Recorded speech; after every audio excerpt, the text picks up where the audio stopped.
Le roman familial de Pasolini est inscrit en clair au petit cimetière de Casarsa, le village maternel, où le calcaire des eaux de pluie a dessiné cette Vierge à l'enfant, juste au-dessus du columbarium où reposent, seuls, en hauteur, les restes du père emmédaillé militaire. À quelques mètres de là, le frère cadet de Pier Paolo, Guido, est enterré avec ses compagnons de résistance, tous des morts jeunes comme lui, dans un petit carré baigné de soleil.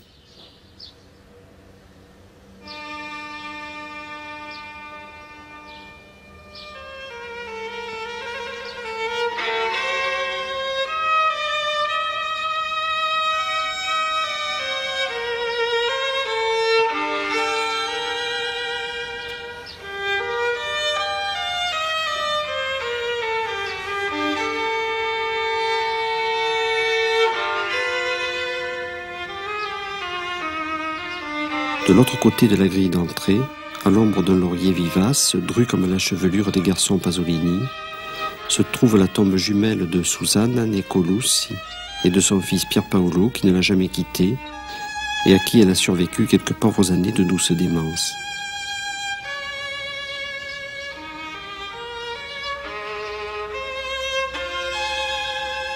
Ce jour-là, sur la tombe du poète encore scandaleux, plus de 20 ans après sa mort, une main anonyme venait de gratter une croix enfin miséricordieuse.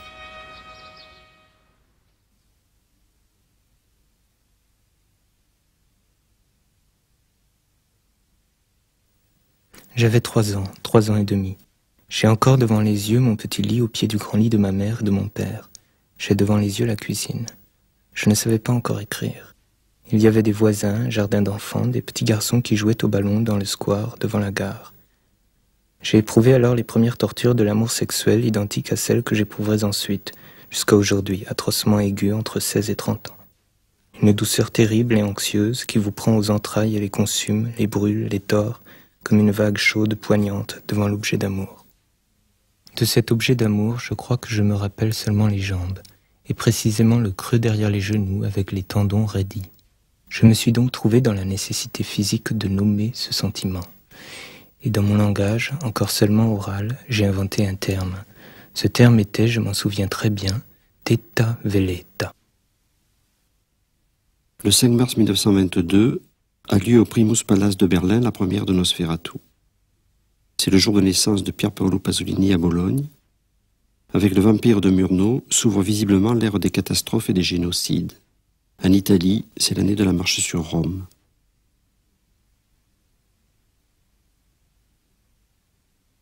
Ces photos de famille scandent les étapes convenues de la croissance sociale d'un garçon de bonne famille, fils d'un officier et d'une institutrice, dans les années 20 et 30 d'une Italie qui s'installe dans le fascisme. Communiant, badilla, militaire.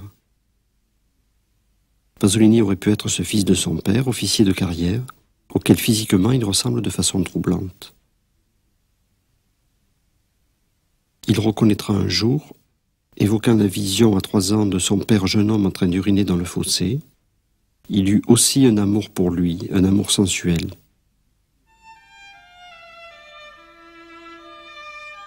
Mais la grande affaire de sa vie est l'histoire hors de l'histoire qui l'unit à sa mère Suzanne, qui restera toujours dans sa poésie une petite fille à l'odeur de prime vert. Ma mère était très belle, elle était petite, fragile, elle avait le cou très blanc et les cheveux châtains. Dans les premières années de ma vie, le souvenir que j'ai d'elle est presque invisible. Puis elle émerge subitement vers 3 ans, et depuis, toute ma vie a été centrée sur elle.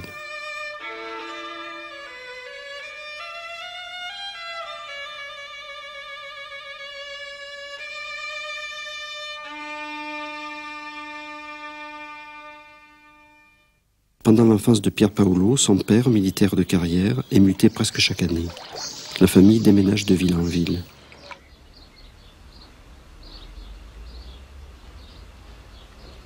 Mais tous ces étés, il les passe dans le village de sa mère, au centre du Frioul, cette région du nord de Venise, gorgée d'eau, bordée par l'Autriche et la Slovénie, où règne la couleur verte. Casarsa della Delizia, où le nom de sa mère, Colus, orne de nombreuses pierres de voûte, deviendra vite pour le jeune Pier Paolo un lieu absolu de l'univers. C'est le pays où il est devenu un poète de 7 ans, celui des vacances, des baignades et des petits paysans qui seront ses premiers objets d'amour.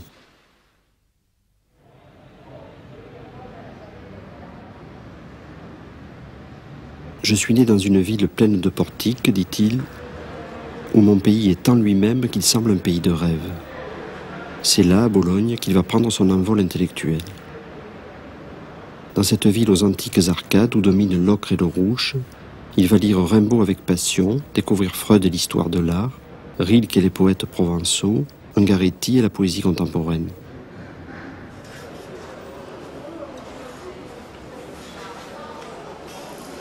Il participe à des revues, écrit beaucoup, théorise sur la culture, peint, court les musées, les galeries, les librairies et les cinémas. À 17 ans, il entre dans cette université au cœur de la ville, une des plus vieilles et des plus belles d'Europe. Il suit miraculeusement les cours sur Masolino et Masaccio de celui en qui il reconnaît un maître indiscutable, Roberto Longhi. Cet historien d'art est aussi un cinéphile et un esprit libre, et son seul regard sur le monde suffit à ouvrir une brèche subversive dans la grisaille de l'académisme mussolinien. Bien plus tard, devenu cinéaste, Pasolini se souviendra de cette fulguration figurative qui a marqué pour toujours sa vision de l'art. L'été 42 est un premier point d'aboutissement de cette quête déjà fiévreuse de savoir et de création mêlée. Pasolini publie à compte d'auteur Poèmes à Casars, immédiatement repéré par Gianfranco Contini, le second maître, critique et philologue, qui en fait un compte rendu élogieux. Pasolini dit avoir chanté et dansé sous les arcades à cette nouvelle. Il dédie ce premier livre à son père, prisonnier au Kenya, et, écrit-il, « Signe de notre haine, signe inéluctable, ce livre qui lui était dédié était écrit en dialecte frioulant, le dialecte de ma mère, le dialecte d'un monde petit qui ne pouvait pas ne pas mépriser. »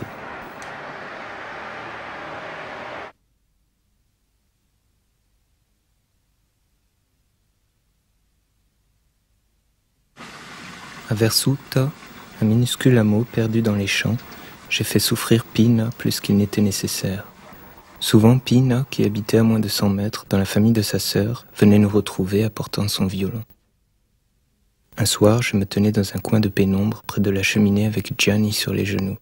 Elle arriva. J'écoutais chacun de ses pas, chacune de ses paroles, alors qu'à l'étage supérieur, elle s'entretenait avec ma mère. Gianni était superbe, avec ses joues rougies par le feu de la cheminée et ses yeux qui me regardaient, consciemment. Ce soir-là, j'avais inventé avec lui un jeu qui consistait à nous regarder dans les yeux sans sourire.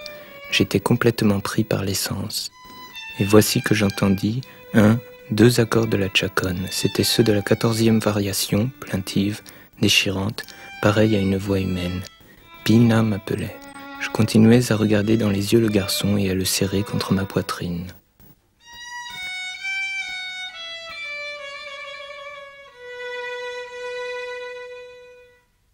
Casarsa est bombardé.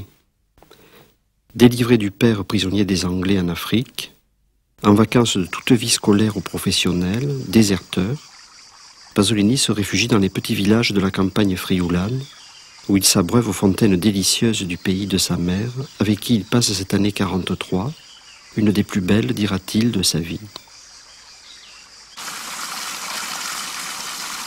Fontaine d'eau de mon pays, née d'eau plus fraîche qu'en mon pays, fontaine de rustique amour.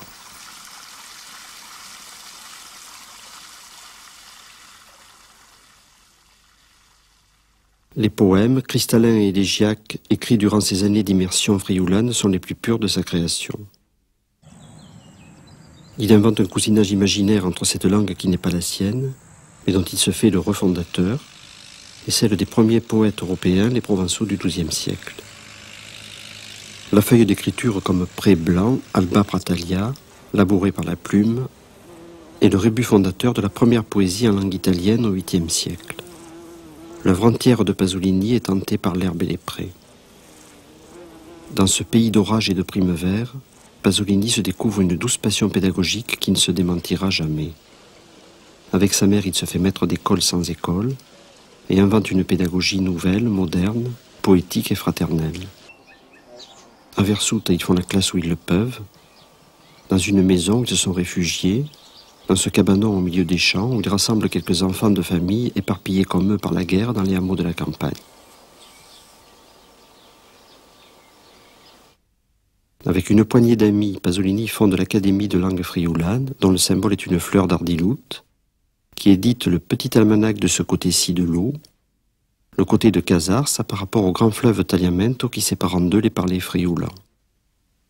Pasolini avait déjà découvert avant la guerre, lors d'une balade avec son cousin Nico Naldini, la petite église du XIIIe siècle de Versoute, rose sur un pré herbeux. Ils y avaient détecté sur les murs des traces de fresques. Un ami peintre leur avait appris à frotter des oignons sur le crépi qui les recouvrait pour les mettre à jour. Ils avaient vu apparaître une tête de saint, peinte par un élève de Giotto. Ces fresques, écrira Pasolini dans Actes impurs, regardaient de leurs yeux d'allemand les pauvres gens de Villute qui chantaient des litanies sous la voix géniarde du vieux Stefano. Dans l'église de Santa Croce à Casarsa, une pierre gravée du XVe siècle où apparaît déjà le nom des Colous commémore la fin miraculeuse de l'invasion du village par les Turcs. Mais ce sont toutes les églises de la région qui sont saturées d'images et de signes dont l'œuvre future de Pasolini va se trouver imprégnée. Dans une lettre à Roberto Longhi, il lui propose d'écrire son mémoire sur le peintre Pomponio Amalteo, omniprésent dans le quadrilatère sacré des lieux pasoliniens, aux patronymes adorés.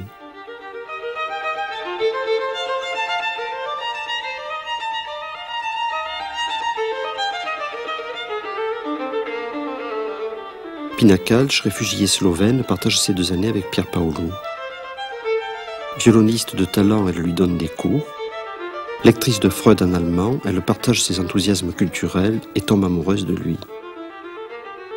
Mais les roses pasoliniens concernent les garçons, et ce désir poignant, chrétiennement combattu dans la conscience et longuement fantasmé dans les rêves et l'écriture, est assouvi au cours de cet été 43 avec un garçon brutal et disgracieux prénommé Bruno. Pendant des années et des années, j'avais été hanté par le rêve d'étreindre un corps consentant dans la solitude sauvage, très tranquille de cette grève infinie. Nous nous déshabillâmes dans un pré très frais et laissant là la bicyclette et nos vêtements, nous nous précipitâmes vers l'intérieur de la grève, aux pierres incandescentes. Hors de la portée de tout regard, sur une étendue de sable, j'essayai de l'avoir et il consentit sans hésitation. Mais mon rêve fut définitivement gâché, si misérable était l'étreinte de cet enfant.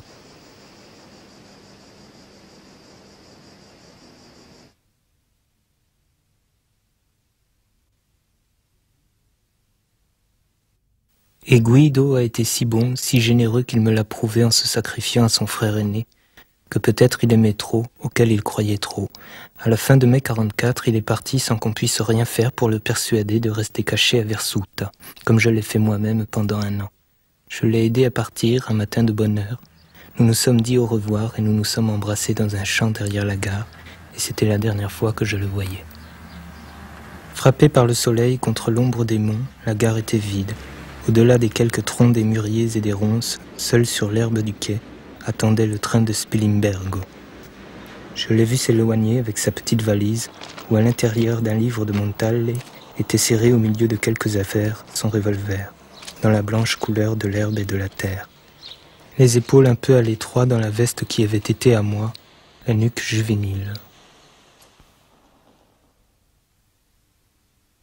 Le partisan Hermès, autrement dit Guido Pasolini, avait commencé la résistance active au fascisme par des actions d'éclat. Voler des armes sur des avions allemands, se faire photographier en terrain ennemi pendant ce raid. Guido part au maquis à 18 ans, aux côtés du parti d'action comme le lui avait conseillé le grand frère admiré. Sur cette photo à l'invraisemblable maniérisme, il pose un revolver à la main et la palme du martyr dans l'autre. 8 mois plus tard, il est fusillé par d'autres maquisards, communistes pro-yougoslaves liés à Tito, devenus fous et féroces, comme l'écrit Pasolini, qui se débarrassent des partisans nationalistes frioulants en les massacrant dans un guet-apens. L'année précédente, Pier Paolo avait écrit une pièce prémonitoire en frioulant, relatant l'invasion historique de Casarsa par les Turcs. C'est l'histoire de 2 frères. Au dénouement, Pauli Colous, évidemment Pier Paolo, se retrouve devant le cadavre de Meni Colous, évidemment Guido, parti combattre l'envahisseur avec des armes plus concrètes que celles de la poésie. Mani, rispondimi! Ti avevi ragione, fradi. Ti arrissovin. ma ti eri sviv. E io non me ne quarsevi. Adesso, i me ne quars della tua gioventù.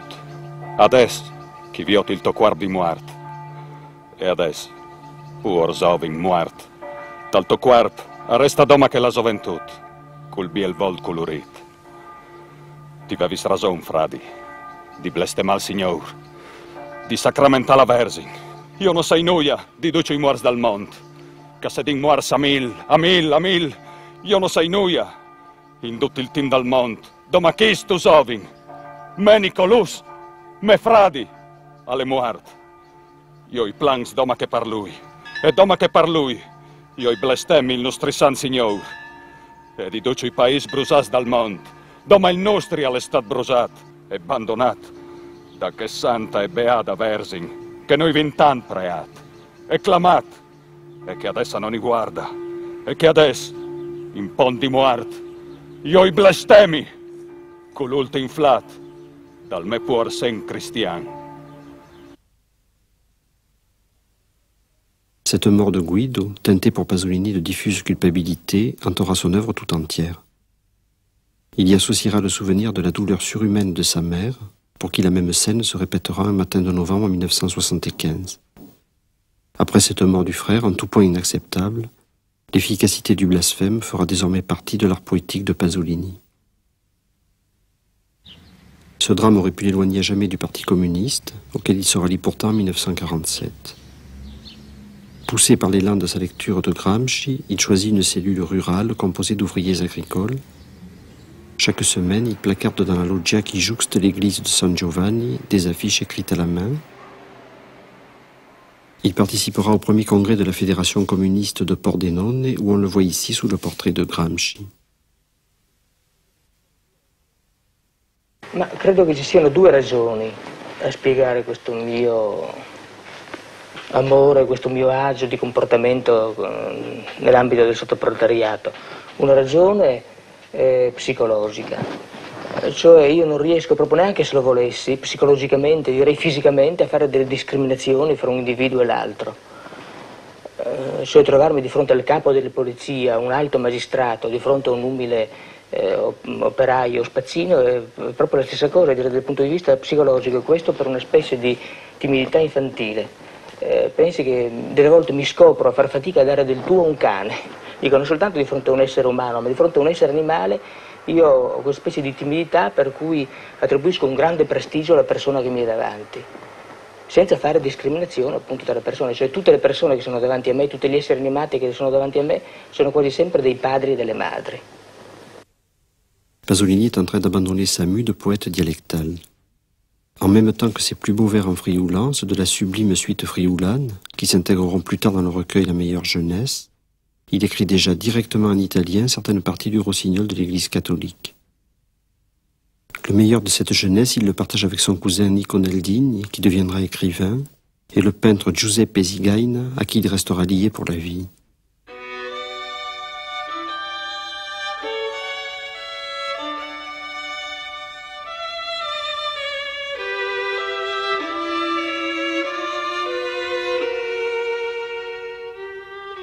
Promenades à vélo et baignades, militantisme, journalisme, bal de village, écriture et peinture, l'après-guerre est malgré tout un grand moment de bonheur pour Pasolini.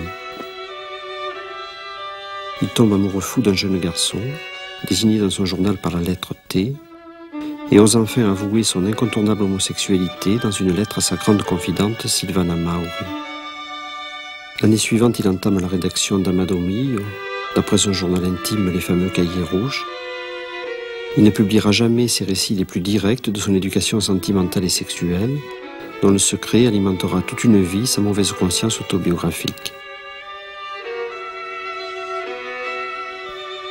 Arrivé chez ta mère, sentiras-tu encore sur tes lèvres les baisers que je t'ai donnés comme un voleur? Ah, voleurs tous les deux. Ne faisait-il pas noir dans le pré? Ne cachions-nous pas l'ombre des peupliers dans ton sac? Les lapins n'ont pas eu d'herbe ce soir. Et tes lèvres volées embrassent la première étoile. Pasolini sera un soir de septembre 1949 à la fête de Santa Sabina, au hameau de Ramocello. Il y rencontre 3 adolescents et s'éloigne avec eux dans les buissons d'un pré voisin. Le 22 octobre, il est dénoncé pour corruption de mineurs et actes obscènes. Les démocrates chrétiens locaux font une grande publicité à cette information. Il est exclu du Parti communiste et perd son poste au collège de Valvasone, même si des parents d'élèves demandent son maintien. Pasolini ne pourra plus que réinventer, sans fin, les lois neuves de la transgression perpétuelle dans l'éternelle posture du maître diffamé.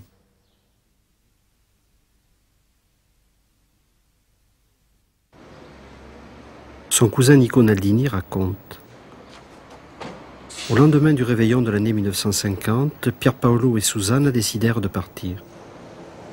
Une ultime terrible scène venait de se produire entre père et fils. Personne ne soupçonnait leur fuite imminente, c'est seulement la veille de son départ que Pierpaolo me dit qu'à l'aube, il prendrait le train de Rome. Je les accompagnai à la gare et me chargeai de l'une de leurs valises. Susanna portait un élégant manteau bordé de fourrure et une paire de bottines noires en caoutchouc verni. Elle était caressante, joyeuse comme une enfant qui prend le train pour la première fois, et Pierpaolo la tenait dans ses bras pour la réchauffer. Moi, dit Pasolini, de ses premières années à Rome, je vivais comme peut vivre un condamné à mort, toujours avec cette pensée comme un fardeau, déshonneur, chômage, misère. Ma mère en fut réduite pendant quelque temps à faire la bonne, et moi je ne guérirai plus de ce mal. Sa première chambre de pauvre, Piazza Costagutti, est à la lisière du ghetto, où le hasard a fait que Pierpaolo passe tous les jours devant cette fontaine, où le Bernin, dit-on, fit rajouter les 4 tortues. La Rome dominicale de Ponte Garibaldi grouille de jeunesse éparpillée comme des ordures, des papiers gras, des haillons. Place des Tortues, les 4 adolescents qui supportent les conques de marbre, luisants, follement luisants, sont la seule chose qui échappe à la prise du vent. Ils pénètrent la nuit de leur nudité. Les garçons que le dimanche déposent dans les rues neuves, comme une écume, sont à 1000 lieues de la fermeté sacrée, pure et séduisante de ce nu.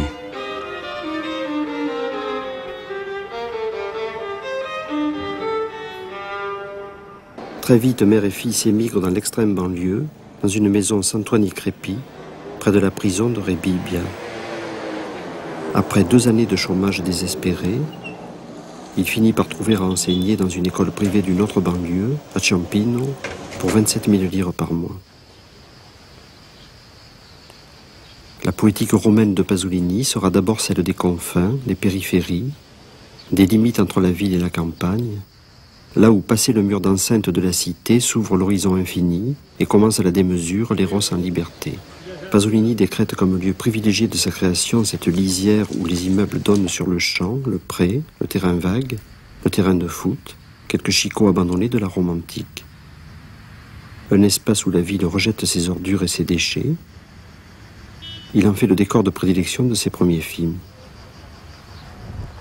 Il mourra dans un lieu semblable, sur fond lointain des immeubles d'Ostie, entre un terrain de foot et l'horizon infini de la mer.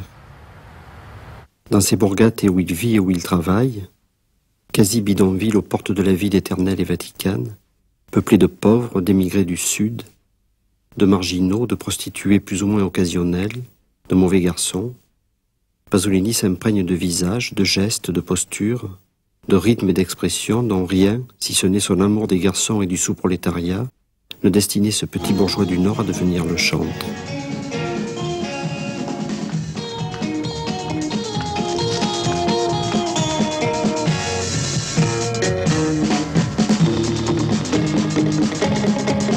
Devi contare i passi, se no qua non è pari. Forza. 1, 2, 3 e 4. 1, 2, 3 e 4.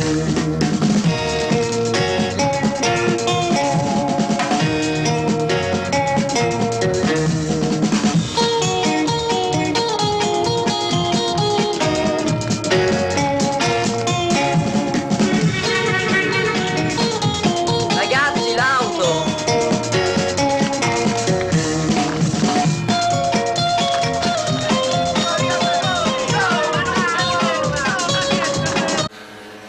Le dialecte frioulant a cédé la place à l'argot et au dialecte romanesque des borgate, que Pasolini va faire entrer de plein pied dans la littérature italienne.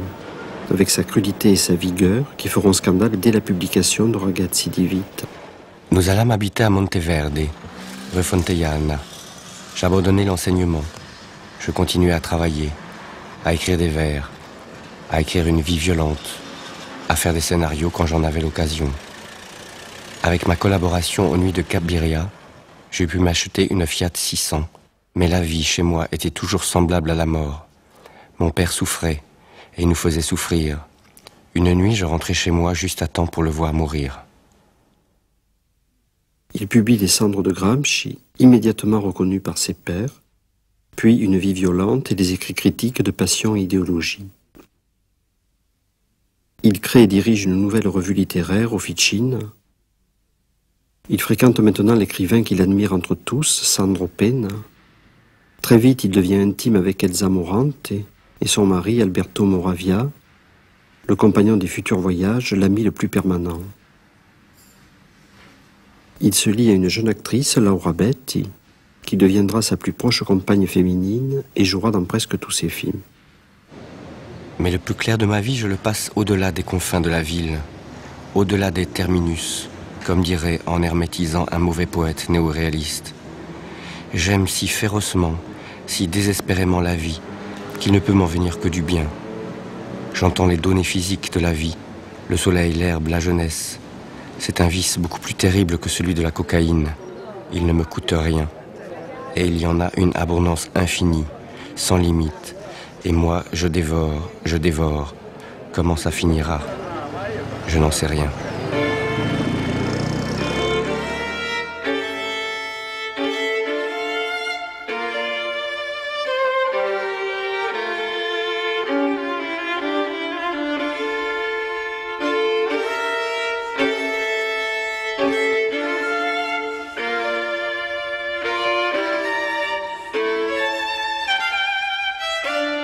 Rome est divine.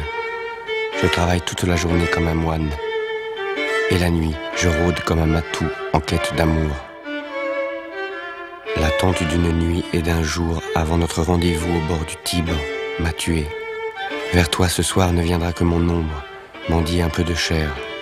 Ton dos est si léger, si lourd tes cheveux, si pâle tes yeux, ton visage est si vulgaire. Ah, il n'est plus douce louange au Créateur qu'une ceinture serrée sur un pantalon usé par la misère et la beauté. Je ne suis qu'une plaie, et toi délié par les rues de Rome, perdu et heureux comme dans la virginité de ta mère. Je suis couvert de sang, et toi, intact, sur les quais du soir, au Farnèse, dans les ruelles où l'asphalte a déjà une horrible odeur d'avril. Le temps passe, 10 minutes par 10 minutes, 5h30, 8h30, si tu viens, si jamais tu viens. Mais quel coup au cœur, quand sur un panneau délavé, je m'approche, je regarde la couleur déjà d'une autre époque qu'a le chaud visage ovale de l'héroïne, la saleté héroïque de la pauvre affiche ternie. Comme un emblème, désormais, le hurlement de la Magnani, sous les mèches, dans leur désordre absolu, retentit dans les panoramiques désespérés, et dans ces coups d'œil vifs et muets se concentre le sentiment de la tragédie. C'est là que se dissout et se mutile le présent, et que le chant des Aèdes s'assourdit. Fellini, producteur, a raté les premiers pas du poète en cinéma. Au vu des essais qu'il a offerts à Pasolini, il refuse de produire à Catone. Mortifié, Pasolini part soigner sa blessure narcissique en Afrique et en Inde, son premier voyage avec Alberto Moravia et Elsa Morante. Mais l'Inde n'est pas si loin de la Rome d'Acatone. Cette révélation du tiers-monde, où il ne cessera plus d'aller se réfugier, le confirme dans son désir de devenir cinéaste par amour religieux de la réalité. Il abjure provisoirement la littérature pour vivre et s'exprimer directement par le cinéma, sans la médiation des signes linguistiques arbitraires. Pasolini essaie bientôt d'élaborer très scientifiquement une sémiologie du cinéma comme langue de la réalité, croisant amicalement le fer avec Roland Barthes et Christian Metz.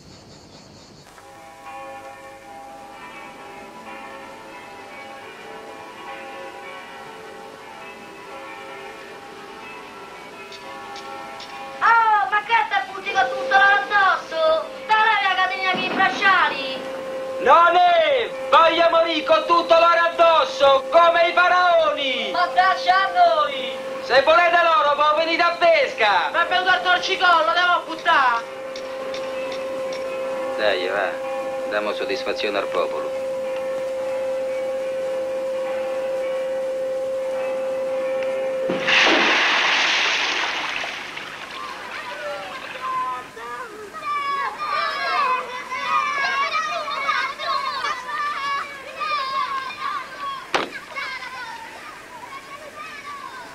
Eh bien, en abandonnant la langue italienne, et avec elle progressivement la littérature, je renonçais à ma nationalité, je disais non à mes origines petites bourgeoises. Il enchaîne boulimiquement film sur film, Acatone, Mamma Roma, La Ricotta. Eccola laggiù, casa nostra, la vedi? La finestra lassù, dove ci batte il sole. Dove ci stanno quelle mutande stese? Dica, dica. Permette? Vorrei da lei una piccola intervista. Ma non più di 4 domande. Ah, grazie. La prima domanda sarebbe: che cosa vuole esprimere con questa sua nuova opera? Il mio intimo, profondo, arcaico cattolicesimo. Arcaico cattolicesimo. E che cosa ne pensa della società italiana? Il popolo più analfabeta, la borghesia più ignorante d'Europa. Ah. E che ne pensa della morte? Come marxista è un fatto che non prendo in considerazione. Quarta ed ultima domanda. Qual è la sua opinione sul nostro grande regista Federico Fellini? Egli danza. Egli danza. La Ricotta fait l'objet d'un procès pour atteinte à la religion d'État et le cinéaste est condamné à 4 mois de prison avec sursis. Mais ce qui l'affecte le plus est la crise d'angoisse de sa mère à cette nouvelle.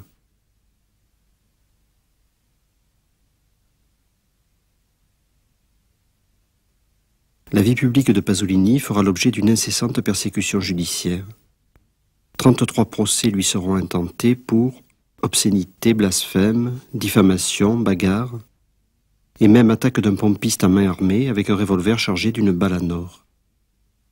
Toutes accusations aussi fausses les unes que les autres, mais qui feront objectivement du grand poète scandaleux et homosexuel le bouc émissaire idéal pour l'italietta conformiste qu'il abhorre. Il est devenu un mythe de paparazzi. En 1963, les Pasolini, mère et fils, déménagent pour la dernière fois. Ils s'installent dans un grand appartement confortable dans le quartier résidentiel de l'EUR, construit sous l'ère fasciste. Graziella Chiarcossi, une petite cousine de Pierpaolo, vit désormais avec eux. Non sapevo chi era Pierpaolo e infatti l'ho conosciuto una volta quando Pierpaolo stava facendo il film La Ricotta che io stavo passeggiando con i miei amici lì in quella zona, e perché abbiamo visto un gruppo di persone che stavano lì e dico: ma che succede? Siamo andati lì a vedere, a curiosare come i ragazzi, e lì stranamente c'era mio fratello che faceva, diciamo, l'attrezzista, faceva il falegname su quel film, no? E lui mi ha detto, dice: ma che stai a fare qua, Ninì? E dico: sono venuto qui, cioè quasi intimorito che mi menasse mio fratello. E dice: dai, ti presento il regista. Dice, questo è Pasolini, questo è Ninetto, c'è Pierpaolo, mi ha fatto una scavetta in testa, io intimidito perché non sapevo chi era. Poi ero un ragazzo, avevo 15 anni, quasi 16 anni, e lì è stato l'incontro con Pierpaolo. E poi ci siamo rivisti tramite mio fratello, così, per farmi fare una piccolissima parte nel Vangelo secondo San Matteo, un pastorello, sì. Che io ti dico, ero intimidito in un modo che non volevo fare perché mi vergognavo, onestamente mi vergognavo. E Pierpaolo, dai, è carino, è molto divertente, insomma, non devi fare niente, devi stare lì in braccio con un bambino. Insomma, ho fatto sta cosa e è finita lì. Ma la cosa cioè, importante e vera è stato quando abbiamo fatto il primo film vero, cioè un film intero, e mi propose appunto di fare Uccellacci Uccellini. Allora E dice, dai Ninetto, una cosa molto carina, bella. Dico, vabbè, ma che devo fare? Dice, devi fare una storia tra padre e figlio. Dico, ma con chi devo lavorare? Dice, comunque ti pagano su sto film, ti danno dei soldi. Dico, vabbè, ma che mi danno? Dice, non lo so, dice 2-3 milioni, porca puttana. Adesso non mi ricordo, 2 milioni, 1,5 milioni, cioè per me era tantissimo, dico, ma che scherzo? Vabbè, ma con chi devo lavorare? Dice, con Totò. Porca puttana. Allora ho detto, ho pensato, dico, ma che mi pagano pure per lavorare con Totò? Perché per me mi sembrava impossibile, cioè Totò erano quei personaggi che io andavo a vedere al cinema, ma per me erano quei personaggi, diciamo, irraggiungibili. Pendant 9 ans, Ninette, son innocence, ses cheveux bouclés, ses bras ballants, ses rires, ses enthousiasmes, ses sautillements et sa naturelle simplicité seront la joie quotidienne, inaltérable, d'un Pasolini qui par ailleurs s'assombrit.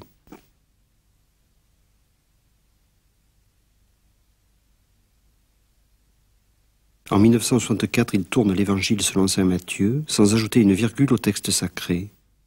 Seulement un échange de regards, sublime et ambigu, entre le Christ et sa mère. C'est Susanna qui tient le rôle de Marie au pied de la croix. Sur le décor du baptême du Christ, il tombe amoureux d'une tour médiévale près du village de Chia. Aucun des problèmes des années 50 ne m'intéresse plus. J'abjure ces 10 années ridicules. Proclame en majuscule un poème des poésies en forme de rose, qui affirme un désenchantement qui ira toujours grandissant avec les années et qui lui fait prédire l'avènement d'une nouvelle préhistoire. On peut y lire une atroce amertume devant la crise du marxisme, de l'esprit de la résistance et des années 50. Si le monde m'a rejeté de lui, tel un corps étranger, cela s'est fait selon les règles du néo-capitalisme. Tout homme fait son temps dans la vie et s'effrite avec ses problèmes. Mais alors, que reste-t-il à son actif? Moi, un bégaiement infâme. Je n'ai pas pris mon Optalidon. Voix tremblante de gosse malade. Moi, une vitalité désespérée. Une phrase qui dit Elsa Morante de moi. Elle dit que je suis un narcisse, on dit narcisse, qu'il a un amour erré pour soi-même. Mais io aggiungo, come dire, j'ajoute que j'ai aussi un amour malheureux pour le monde. Je pourrais dire peut-être que je suis un véritable diable, pas un faux diable comme Sanguinetti o l'écrivain de l'avant-garde.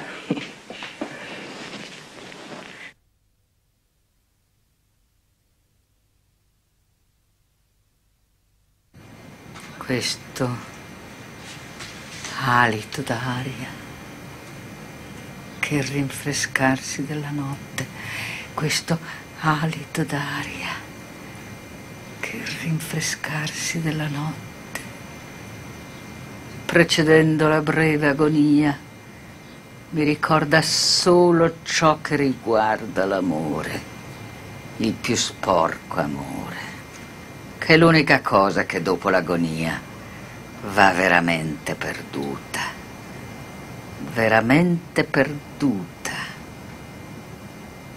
perché è fatta di carne, che si corrompe. Vediamo, cosa pensavo grazie ai miei rimorsi? Pensavo giusto alla carne. Ma non alla carne bella con la sua dignità del viso, delle spalle, della nuca, no. Ma la carne dove è più carne e quindi più muore. La grazia di un viso, la fiorezza di un paio di spalle o l'innocenza di una nuca non muoiono.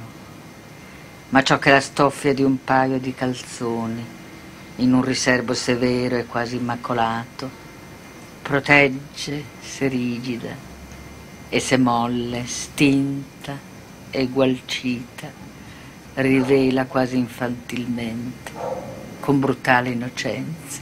Questo muore. Un soir, au restaurant, Pasolini a une hémorragie d'ulcère et s'écroule dans une mare de sang comme mort. En un mois où il est obligé de garder le lit, il esquisse d'un coup toutes les pièces de son théâtre, renouant avec l'intimité du cadavre et la violence du blasphème de sa pièce Friulane de 1944. C'est un poème qui a circulé partout, partout. Parce qu'il a attaqué en plein 68, il a attaqué à fond les étudiants. Bonsoir, bonsoir, bonsoir. Et sur ça, 2 ans après, tout le monde a reconnu qu'il avait raison, hein, les gars. Mais quand même, à ce moment-là, c'était pas facile. Non, c'était pas facile, c'était pas simple. Alors on arrive fraîche comme des roses, là, à Turin, avec Henri. Madonna. Et il s'était engagé, il avait... il était très sympathique, comme s'il s'était engagé à rester à Turin 15 jours et à rester là tous les soirs, prêt à n'importe quel débat. Pasolini aime trop la vie, les matchs de foot et ses batailles polémiques quasi quotidiennes dans les journaux pour s'enfermer durablement dans la boîte noire des répétitions théâtrales. Sa première mise en scène à Turin dans l'hiver de 68 sera aussi la dernière. Longtemps rejeté comme théâtre de mots et réputé injouable, le théâtre de Pasolini est aujourd'hui bien vivant et comme théâtre de corps. Pasolini entreprend un Oedipe roi affirmé comme autobiographique, où la rancœur entre le père et le fils, le parricide, importe plus que les rapports incestueux avec la mère, intimes et privés, hors du temps de l'histoire. Pour Théorème, dont il écrit en même temps le roman expérimental et le film, comme pour Porcherie, il revendique un langage hermétique et précieux pour résister à la tyrannie des mass médias honnis, où il voit une forme sournoise de dictature moderne. D'un repérage pour une Orestie africaine, il ramène un film-essai, superbe témoignage de sa conviction que les années 60 seront les années du tiers-monde et de la négritude. L'Afrique, dit-il, ma seule alternative. Le tournage de Médée lui fait croiser le destin de Maria Callas, à qui Dreyer avait déjà proposé le rôle. Poèmes cryptés, dessins et peintures jalonnent les étapes de cette relation mystérieuse, où il y eut, écrira plus tard le poète, une affection plus grande que n'importe quel amour. J'ai commencé un livre qui m'occupera pendant des années, peut-être pour le restant de mes jours. Je ne veux pas en parler. Qu'il suffise de savoir que c'est une espèce de somme de toutes mes expériences, de tous mes souvenirs. Un jour, mes yeux sont tombés par hasard sur le mot « pétrole » dans un petit article, je crois, de l'UNITA. Et ce n'est que d'avoir pensé au mot « pétrole » comme titre de livre qui m'a poussé à concevoir la trame de ce livre. Ce que je fais depuis ma naissance n'est rien par rapport à l'œuvre que je suis en train de mener à bien. Un gros roman de 2000 pages. Je suis arrivé à la page 600 et je ne vous en dirai pas plus pour ne pas me compromettre. Cette œuvre contient tout ce que je sais. Ce sera ma dernière œuvre. Ça m'amuse énormément d'avoir ce secret. Dans ce qu'il ne savait pas être les dernières années de sa vie, Pasolini réalise un vieux rêve. Se constituer une maison d'écrivains comme le fit Malaparte et à Capri, celle dans laquelle Godard tourna Le Mépris. À la fois refuge et autoportrait, la tour de Chia, près d'Orthé, est une ruine médiévale où Pasolini a rêvé de s'installer pour toujours, qu'il a aménagée en maison pour écrire et pour peindre.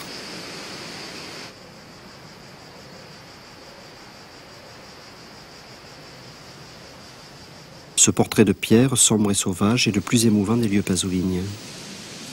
L'homme qui a voulu vivre là est le dernier Pasolini, de plus en plus dissocié, qui voudrait tant pouvoir jouir dans la légèreté mozartienne d'une vie qui, à ses yeux, est historiquement stérilisée et dépassée. À la nouvelle préhistoire qu'il voit se profiler pour le dernier quart du siècle, il oppose le Moyen-Âge de ce rêve de pierre, la nostalgie du sacré, le regret du passé et des valeurs des anciennes civilisations paysannes, un goût archaïque pour la barbarie, dans le sens mythique du merveilleux barbare. L'envers joyeux un peu volontariste de ce sombre visage, ce sont les 3 films de la trilogie de la vie que Pasolini entreprend pour opposer la réalité des corps et d'une sexualité innocente à l'irréalité de la société de consommation. Dans le Décaméron, il se donne le rôle de Giotto lui-même, peignant à fresque, montrant sa musculature, un bandeau autour du front, ressemblant étrangement au Vulcain de Vélasquez, auquel Napoléon Éphèbe vient révéler que Vénus le trompe avec Mars. sous le regard de 3 modèles, tout droit sortis des borgate romaines, comme le dit fort justement Giuseppe Zigaina. En privé, Pasolini souffre vivement de la séparation d'avec Ninetto, qui lui annonce sa ferme intention de se marier. « J'ai perdu le sens de la vie, tout s'est effondré autour de moi, écrit-il comme tout un chacun au moment de ce deuil d'un amour. En secret, à Chia, mais aussi sur la dune de Sabaudia, ville fasciste et chiriquienne, où il a fait construire une maison avec Moravia, il accumule les couches de son livre total et inclassable, Pétrole, magma en fusion de tous les styles d'écriture. Ce satyricon moderne, qui a failli s'appeler Vase, comme on dit Vase d'élection, apparu 14 ans après sa mort dans un concert de lecture ambigu, attendant toujours d'être reconnu pour ce qu'il est, une œuvre majeure de la littérature de cette fin de siècle. Cioè l'usignolo che canta ab joy, per gioia, ma joy nel provenzale di quel tempo aveva un significato particolare di raptus poetico, di esaltazione, di ebbrezza poetica. Ora questa espressione ab joy è forse l'espressione chiave di tutta la mia produzione. Il segno che ha dominato tutta la mia produzione è questa specie di nostalgia della vita, questo senso di esclusione che però non toglie amore per la vita, ma lo accresce.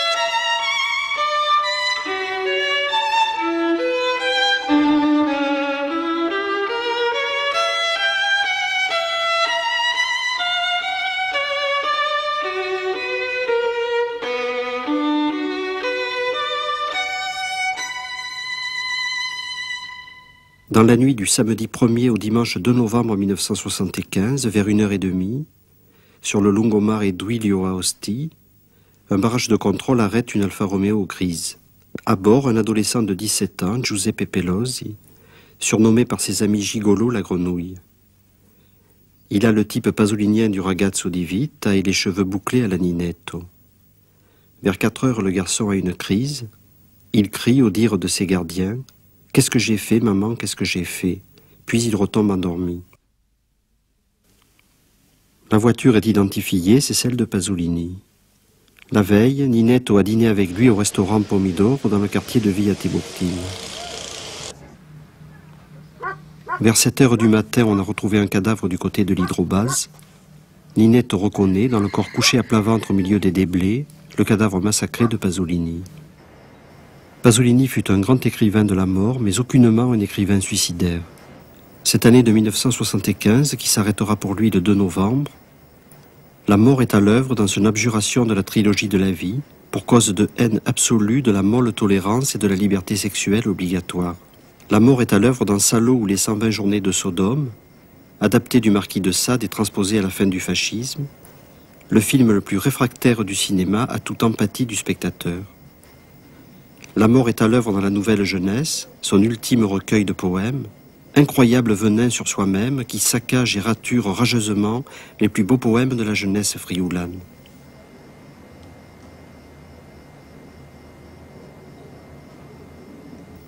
La mort, a dit Pasolini, accomplit un fulgurant montage de notre vie. La sienne, dont on ne connaîtra sans doute jamais la vérité factuelle, a autorisé tous les montages. Dans Salo, il anticipait sur les 2 hypothèses majeures, un lynchage politique, fasciste, collectif, déguisé en fait divers homosexuels, une mort apolitique, intimement logique, de cette logique qui lie le bourreau et la victime dans une demande et une passion réciproque. Il limite dell'amore è quello di avere sempre bisogno di un complice. Questo suo amico sapeva però che la raffinatezza del libertinaggio è quella di essere al tempo stesso carnefice e vittima.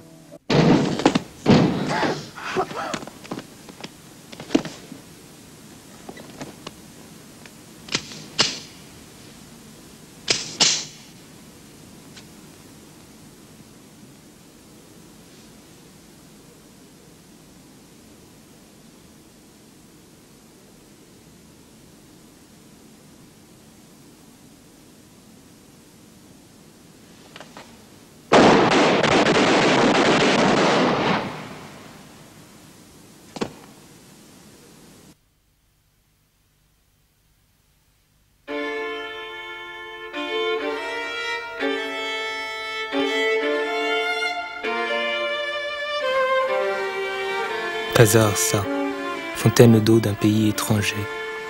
Il n'est d'eau plus vieille qu'en ce pays. Fontaine d'amour pour personne.